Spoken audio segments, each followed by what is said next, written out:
Hello and welcome to this how-to video from eWardWinning Outdoors at ewardwinning94.wordpress.com. This morning I harvested my first couple of pieces of okra from my garden at home, and I wanted to make some fried okra for a snack this afternoon. So I'm going to share with you how I do that. A real simple process, simple recipe that's very tasty. In my opinion, it actually comes out good enough to eat as a snack. I've laid out here the ingredients and the tools that we'll need to do the job. You will need a skillet of some sort, some yellow cornmeal, some olive oil or any other oil, but I prefer olive oil for almost all the frying I do. It's one of the best tasting oils, and it's also one of the healthiest. A lot of oils are not real good for you, but olive oil's actually got some legitimate health benefits.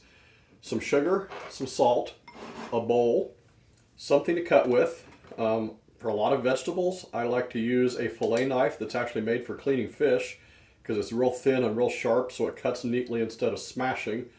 The other device that works great for okra, this is something my parents gave me a few years ago. It's called a clever cutter, and I will include a link to that in the comments once we're done making this video. A cutting board if you're going to use a knife, an egg, and a skillet. That's everything you need to get started. I'm going to move a couple of these things out of the way and then we'll actually start the process. So starting the process of actually making the okra itself and being ready to fry it, I should have added you need something to scramble an egg with. So I'm going to crack my egg into this bowl. Get rid of the shell there. Then I want to scramble or whip that egg really well.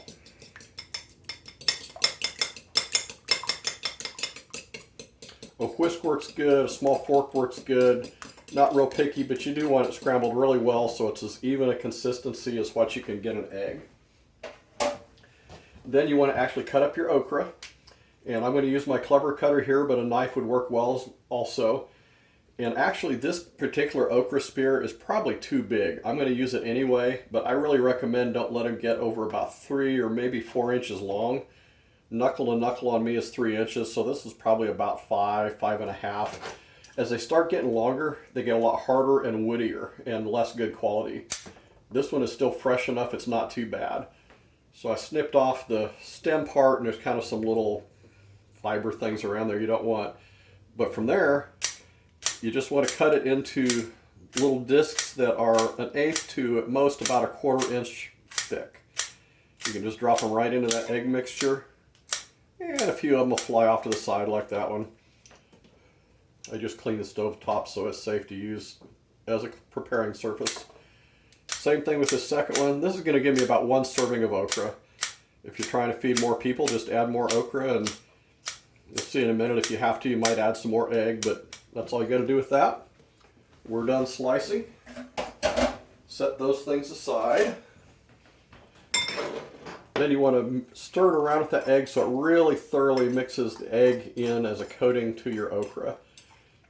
And I should have showed you here, I don't know how well you can see it on the video, but the pods are actually almost kind of a honeycomb sort of a makeup. There's kind of a, well, for lack of a better word, it's like a honeycomb. You want to try to get it mixed all around the outside, and if possible, even through those open cells in the middle of it. Once you have it chopped up and coated thoroughly with the egg, we can set aside the cutting board. We're done with that. Didn't actually use it since I was using the clever cutter, but if you were using a knife, you would have needed it. And then just dump a bunch of yellow cornmeal into the mixture there and start stirring it around. And the goal is to basically dump enough cornmeal in to absorb the egg. I didn't do it here, but one option you can do to just make it a little more efficient so you don't waste as much is to carefully drain off any egg you're not using. But for today's purposes, this will work.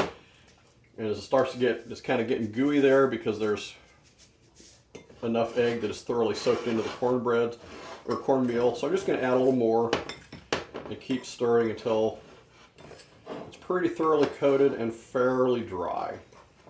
Not all gooey and sticky and looks like it's a glob of glue.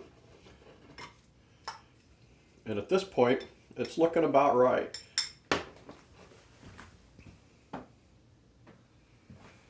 So now we're ready to begin the actual frying process. I'm going to turn my stove up to about a little higher than a medium heat here. I don't want to do it too hot and burn stuff. Rather have it cook a little bit slowly. I'm going to dump some olive oil in, and then here you want to be very precise. Put several shakes of sugar in. And I'm joking about precise. I just kind of shake some sugar in, shake some salt into the olive oil. I found that really helps to give it a nice flavor, and it seems to work, to me at least, it seems to work better to put it in the oil before you fry than it does to try to mix it in with the okra itself.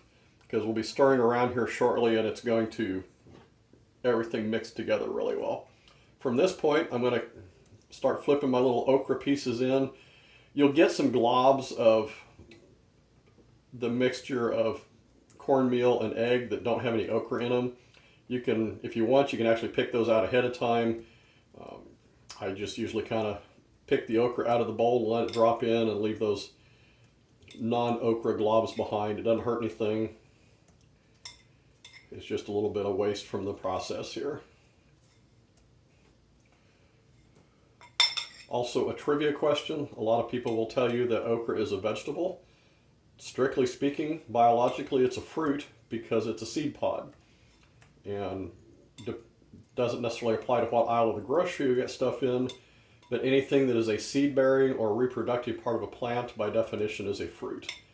A vegetable would be the vegetative parts of the plant, so you're talking leaves, roots, stems, things like that. So lettuce, potatoes, turnips, onions, those types of things would be vegetables. So this is all actually leftover coating here. There's no okra in that. So I'm just going to set that bowl aside.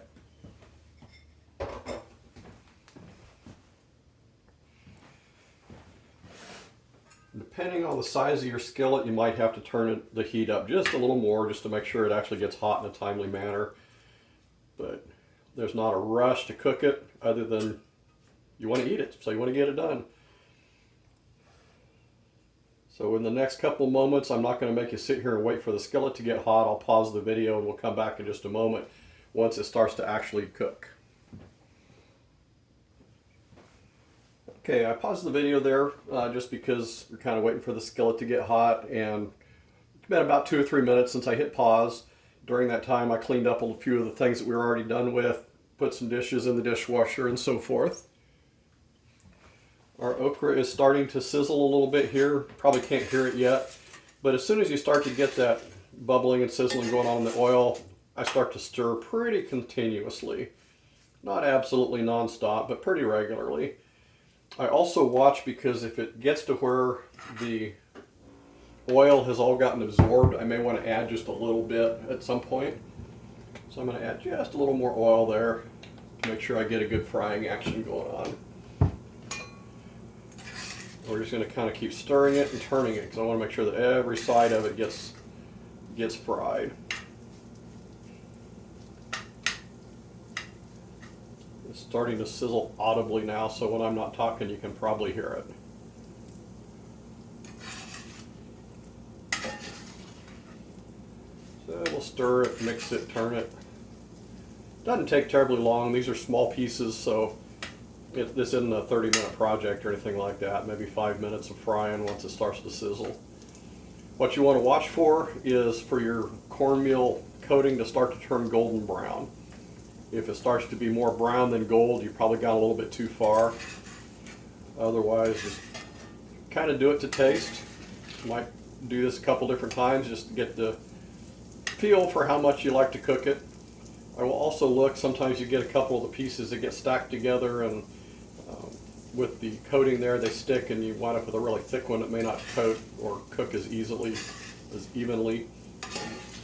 So if that happens, I just break them apart with the utensil here. And that's actually getting pretty close to being ready to eat there. And of course, as you're stirring it, you're also mixing around that salt and sugar that you tossed into the oil there. That just gives it a little bit more flavor. Gives it just a little bit of sweet and saltiness to add to it, because otherwise there may not be a whole lot of flavor involved. Okra is a food that the first few times I had it, I had no idea what it was. I was eating at a restaurant that I years ago when I was in school, kind of across the street from my apartment, and I run over once in a while for supper. And it was one of the things they served fairly regularly with the meals. There's just these little kind of golden brown nuggets of I didn't know what, and I really liked them. And at some point, somebody told me that was fried okra, and I said, seriously? That's okra? Well, I wound up really liking it, and when I started gardening a lot more, I started growing it. My family wasn't necessarily a fan. My wife would eat it once in a while. The kids weren't overly thrilled, so I usually just grew enough to make a serving for myself several times a week. Go out, grab 2 or 3 spears, fry her up, and have it either as my vegetable with supper or as a little snack, because you can just actually sit in front of the TV and munch on these if you want to. So, sizzling pretty good, getting fairly golden brown.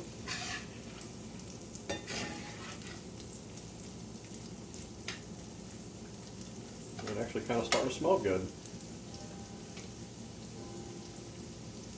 So we're far enough along on this. I'm going to turn the electric stove off. It'll stay hot long enough to finish cooking now.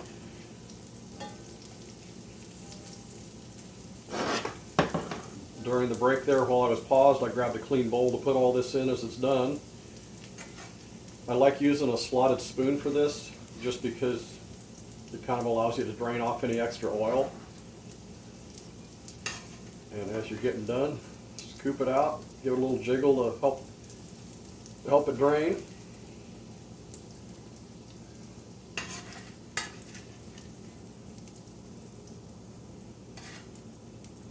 Toss it into the bowl there. There's still a little surplus of the coating that wasn't used, but you wind up with a bowl of nice golden brown, yummy okra ready to eat.